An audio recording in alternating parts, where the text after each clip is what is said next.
thank you. So as I said, I just really wanted to kind of share this because actually it has been a difficult time of late, and I noted that lots of people have kind of struggled with resilience issues. So, and that can be a little bit more difficult sometimes for us as business owners, but it's equally relevant for those of you who are in the workplace as well. So I'll just start with a little bit about me before I launch into the presentation. Actually my background was NHS before I decided to embark upon my coaching career. Worked there for sort of 17 years plus, worked my way up to deputy director level at the time where I had one toddler and one baby, and working full time, coming home exhausted, looking after the two little ones who would only sleep for about 2 hours a night, going back to work even more exhausted, and just had that constant battle of going to work with mum guilt that I hadn't spent enough time with the children, and then going home with that guilt of not having got my job done, and then dealing with all my emails at 2 a.m. in the morning, just trying to catch up on things. So it wasn't there were elements of the job that I loved. It wasn't quite the experience that I was hoping it was going to be. So I knew that things needed to change. So in 2009, when my youngest was 9 months old, I decided to retrain. So at that point I qualified as an executive coach, and then went on to do more training in NLP and hypnosis, so probably similar to Lorraine in terms of some of those coaching skills, and I went back to work. I was still working obviously at the time, was at work and offered my coaching skills to the organisation. So I would help people alongside my job with things like resilience issues and overwhelm, and also supporting those leaders who are aspiring leaders who wanted to move up the career ladder. And then in 2012, that was kind of the year that changed everything, because actually I then suffered from burnout. I think all of those years of very little sleep and working full on finally took its toll, and actually it was a very kind of physical burnout, in the sense that, you know, I think what's quite common when you've got young children is that you start picking up every single bug that they come home from nursery with. So I was ill all the time, and then I started to notice that I was getting ill when they weren't ill, which was a bit of a worry, and I had about 8 weeks of a domino effect of just one illness straight after the other, and I just wasn't recovering. So I knew I needed to take action, and that was quite hard, because I had to go back into the organisation that I worked for as the senior leader, where there was very little sympathy for leaders having any kind of stress, because actually we were paid to take the flak, really, and admit that actually I needed to change my pace of life, and actually I needed some time off. So I had to take 2 months off work to actually recover. So but as I say, you know, actually it normally takes some kind of event or to act as that catalyst of change. So that became mine. I knew that actually from there things had to be different. So actually the following year I left the NHS and set up my business, and haven't looked back, actually. And what I tend to find is that actually now I do still work with lots of people who are suffering with overwhelm, stress at work, because actually people don't often seek help until things become an issue. So they come with me with those classic symptoms of struggling, and then I support them, one, to get back on their feet, but then secondly to look at all of those issues that may have caused it. And often what sits behind that are leadership issues, cultural issues, lots of work-based issues that we then deal with once we've dealt with that initial resilience issue. So in 2013 I started Star Coaching, then became limited in 2016, and I was lucky enough to win an award in 2018 for professional services, which I'm quite proud of, because actually it's nice occasionally to be recognised for the hard work that you put in. As a sole person working in my business, actually getting recognised was a really nice thing. Yvonne, I'm sure I'll speak for everybody. You weren't lucky enough to win an award. You won an award. That's not luck. Yeah, and I always say that to my clients too, so thank you. So yeah, but it's lovely to be recognised, and I think often we put ourselves forward, do we, in that way.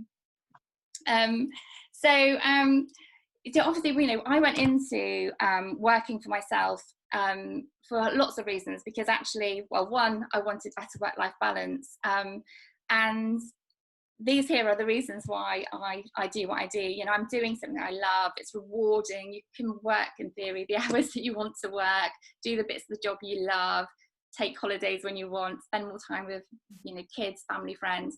But the reality is that actually when you work in business, it is also massively demanding, and sometimes you don't end up with any of those things, because actually you are working towards finding the next client. It can be stressful if you know, you're finding it difficult to get new work in. It can equally be stressful if you've got too much work. There's always demands. So ideally what we need to be doing is getting in the right systems in place to make it easier in terms of that day-to-day, but also putting in those strategies to support ourselves. And I think what I've noticed with lots of people at the moment is that COVID has kind of stop those boundaries that we have in place. I know lots of people who have gone home to work, and Tansy, you said actually you're a lot more productive, and that's fantastic. But I've also seen lots of people getting up at 6 a.m, checking their emails, launching straight into work, and before they know it, it's 3 p.m. and they haven't even had their breakfast yet. So and then their bosses are ringing them at all hours of the day because they're at home and their staff are at home, and those boundaries kind of disappear. So I think at the moment it's even more important that we actually start focusing on getting those really good habits in place, the ones that I had to learn when I had my burnout, so that that we can look after ourselves and prevent those kind of things happening.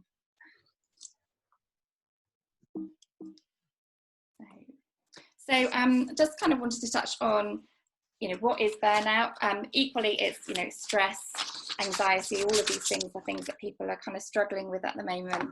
But burnout specifically is a state of physical, emotional and mental exhaustion caused by long-term involvement in emotionally demanding situations. And I think, but equally we are seeing that short-term stuff, which is equally having a really big impact on people. So we have to recognise some of those symptoms that might be indicative that things are going a little bit wrong, either for us but also for our colleagues too. I think sometimes people don't recognise it in themselves, they just plough on. So actually the responsibility for us to also be looking out for other people we know, to ensure that actually they're not falling over. And there's a whole range of symptoms there, you know, low energy and mood, poor sleep patterns, physical illness, people shutting themselves away. And obviously one of the big things, you know, are the physiological things as well, that fight or flight response, which happens when we're presented with these stressors. You know, that it hits the primitive part of our brain, the amygdala, and it creates that an instant fight or flight response, and that is what causes the heart racing, butterflies, that kind of feeling. But in the long term, that stress and that release of cortisol that goes with that can be quite damaging for us. So we have to recognise these as initial symptoms, and it's our cue to take action.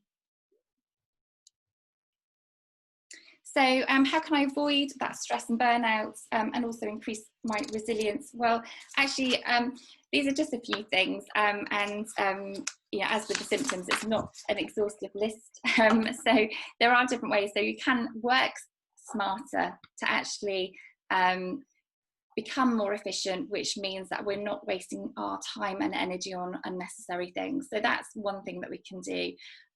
We also can develop a successful mindset, and hopefully you'll recognise a few of the things that Lorraine was talking about last month. And also there are some other things that we can do to look after ourselves as well. So in terms of being more efficient in terms of what we do, sorry, I'll take some water. In terms of being more efficient in what we do, actually, you know, that supports us in terms of finding the right balance for ourselves. What we'll do is by being more efficient and working in a more effective way, what we're doing is reducing the stressor element. And what I'd always recommend is actually looking into, you know, that vision and purpose in terms of what you do. And this is relevant in terms of whether you are working for an organisation or whether you are determining your own vision for your business. And it's I'm often surprised, and I don't know why I am by now really, but I often work with people, particularly business owners, who actually don't have any of this in place. And actually it's really important that they understand what the vision is for their business, and that it really connects with them, because that will give them much more motivation. It will give them much more understanding and connectivity in terms of what they do. But also it helps set that direction. If we know what the ideal working life is for us, then that gives us the power in terms of what needs to be changed. And I was working with somebody who worked in an organisation who was extremely stressed, but actually when we did the vision work, she was so clear about the work environment that she wanted to be in, and how different that was to her current work environment, that actually once we'd dealt with all of the stresses and got her resilience back, actually she was able to go back into work with a really clear plan of action in terms of changing the culture and the management processes, and things are so much better now. So it all starts with that vision. And we can support ourselves by with things like vision boards, in terms of giving us that visual piece, so that we understand exactly what we're trying to achieve. And that also can help us on those days when we're really struggling, to remind us what we're working towards. But as I said, the most important thing is that it actually helps act as that direction of travel and the checkpoints along the way. So that becomes really useful when we're then doing the planning of how we're going to get there. So we use that to set our milestones, measures and actions. And then once we've done that, then we can start to make our plan in terms of how we're going to achieve those milestones within our business or within our working life.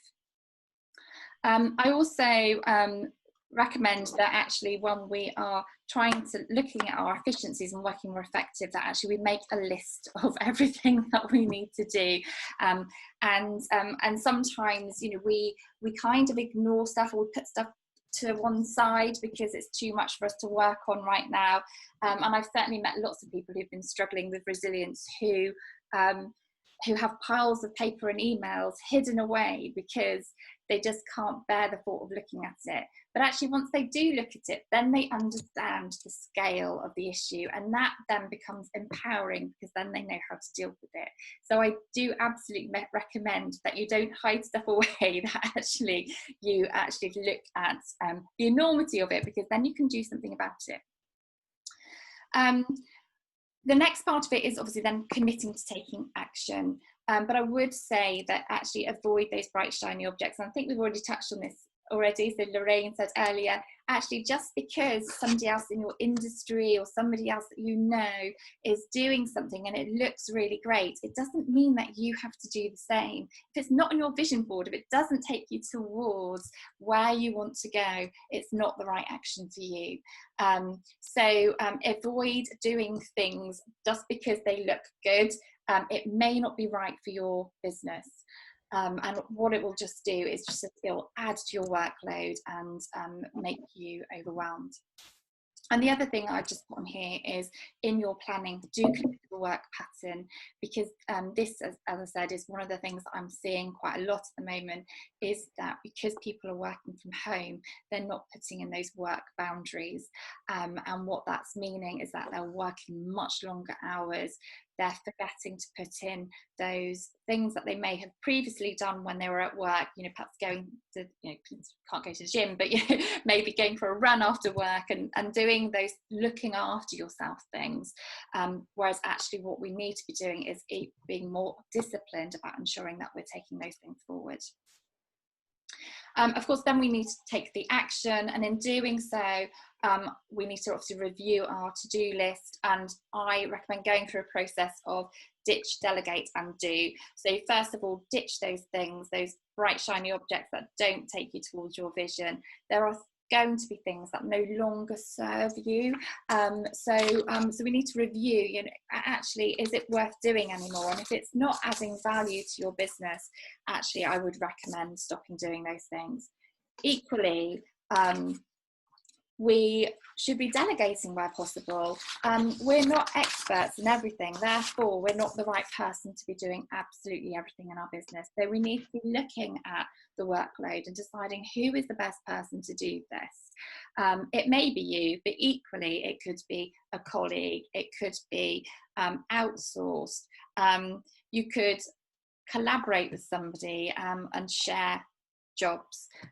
So there are different options that you can do in terms of ensuring that you're not doing everything yourself. And then you should be left with a list of things that you need to do.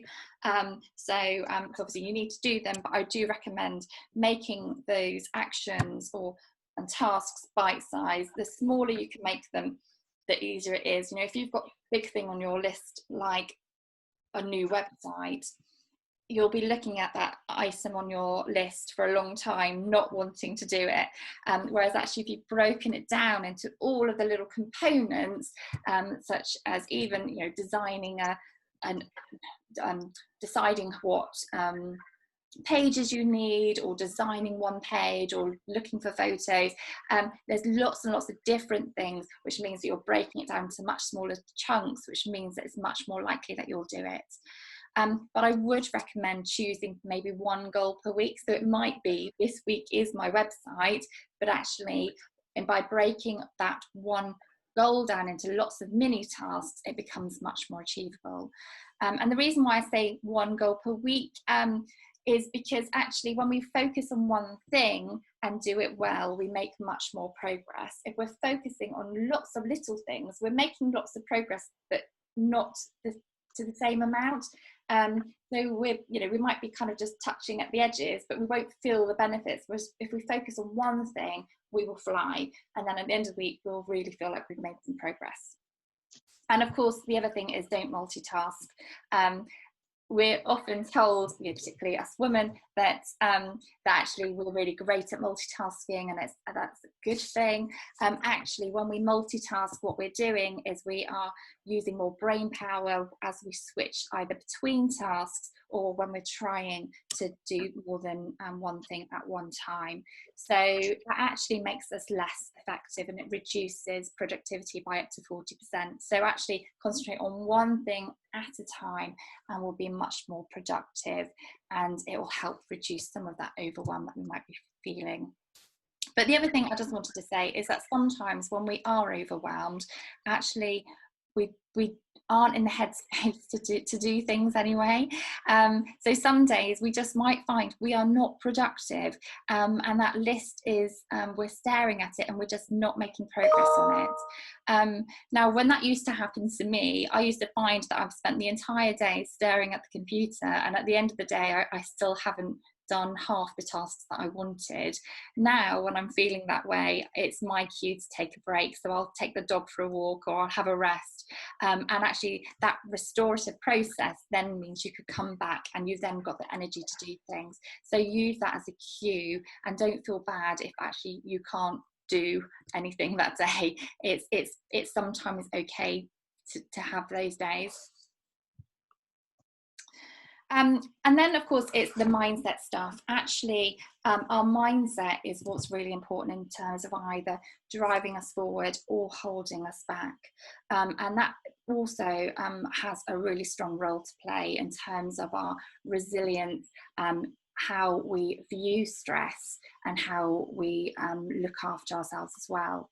So in terms of mindset, I always like the quote, if we believe we can achieve, and it is true, because actually if we put ourselves into that mindset of we can do things, we are much more likely to be able to do that. So by focusing on our goals and aligning our thought processes to believe that we're going to have success, actually we become much more invested in taking the right action to achieve that. And therefore it becomes this positive cycle effect of doing something, getting results, and then being more motivated to continue doing that positive work. So actually focusing on your goals and aligning your thought processes is really important.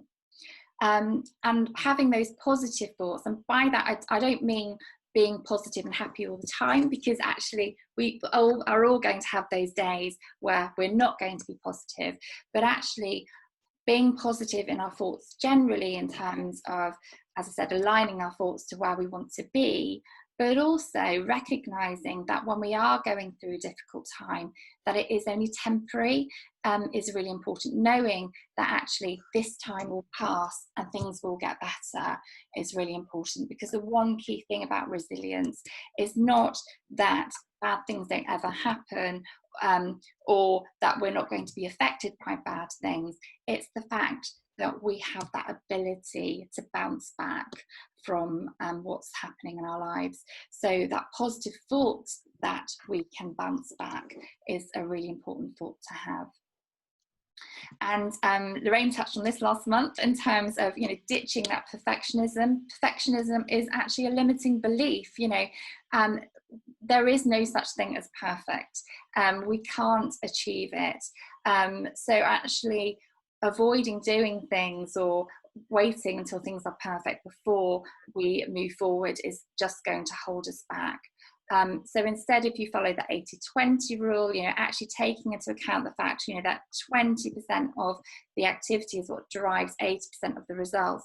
Actually, if you focus on the right things, you're going to be much more productive, and it's going to be a lot less energy, and that's going to support you in looking after yourself, reducing those stresses, and being much more resilient. That said, sometimes we need to put ourselves outside of our comfort zone, and that's okay. So just because we're out of our comfort zone doesn't mean it necessarily is going to be stressful. It might be a little bit uncomfortable, might feel a little bit stressful, but actually that's what creates growth for us. We're not going to improve and do better unless we place ourselves out of our comfort zone every now and again. So it's okay to feel the fear. And Kelly McGonigal in 2013 did a brilliant TED talk on this, called How to Make Stress Your Friend. So what she actually said is that it's not the stress that kills us. You know, we're told time and time again that stress is really bad for us, you know, that it causes that burnout, that heightened level of cortisol is damaging, and it causes heart attacks and God knows what.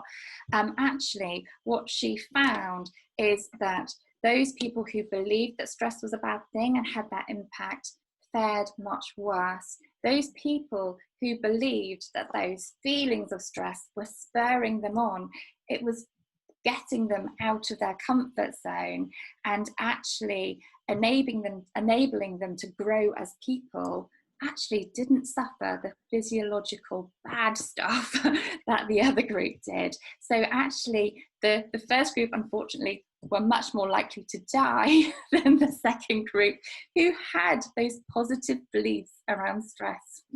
So actually there's some lessons there in terms of how we frame stress as well, and those beliefs that we have around it.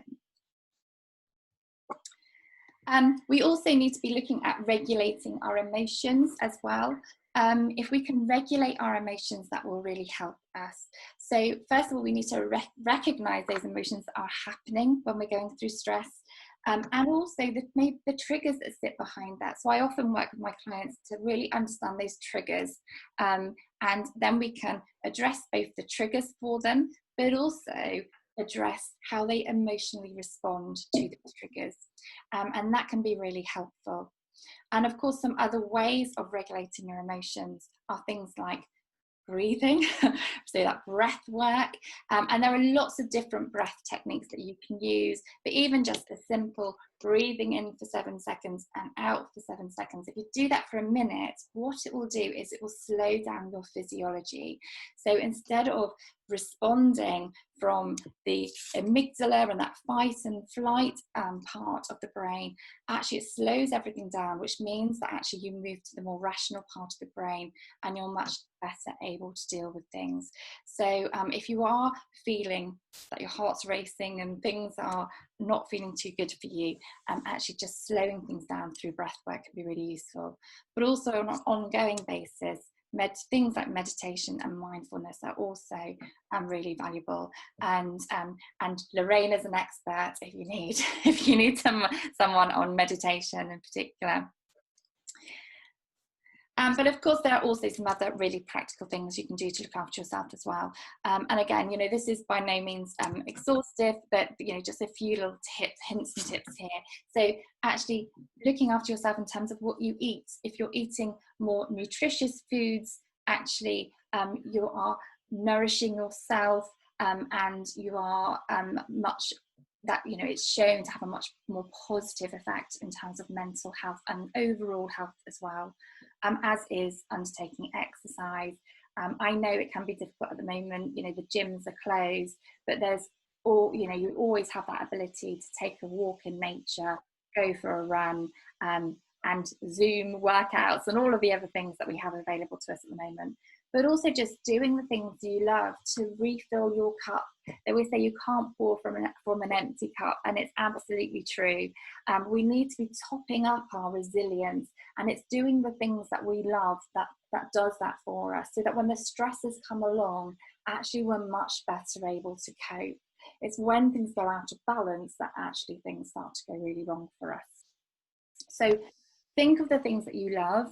It could be anything, seeing friends. Obviously, you can only see one friend at the moment for a walk, but even things like watching a film, spending time with family, do the things that you get real enjoyment from, and just have a little think about, when did you last do those things?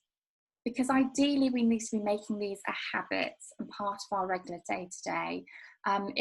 If the things that you really love to do you haven't done for some time, the likelihood is that you'll be feeling the impact of that, and you may begin to struggle.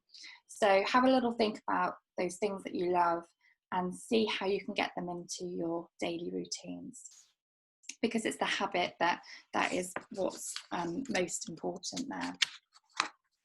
So if you follow some of these tools and techniques, then actually they will help to, one, reduce your stresses, which is really important, but also it will increase your resilience by giving you some of those coping mechanisms when stress comes along, but also keeping you well, so that you can obviously reduce the incidence and likelihood of burnout, stress, anxiety, but also ensure that you've got the tools in place so that if you do start to feel the effects, that actually you can bounce back, because that's the really important bit too.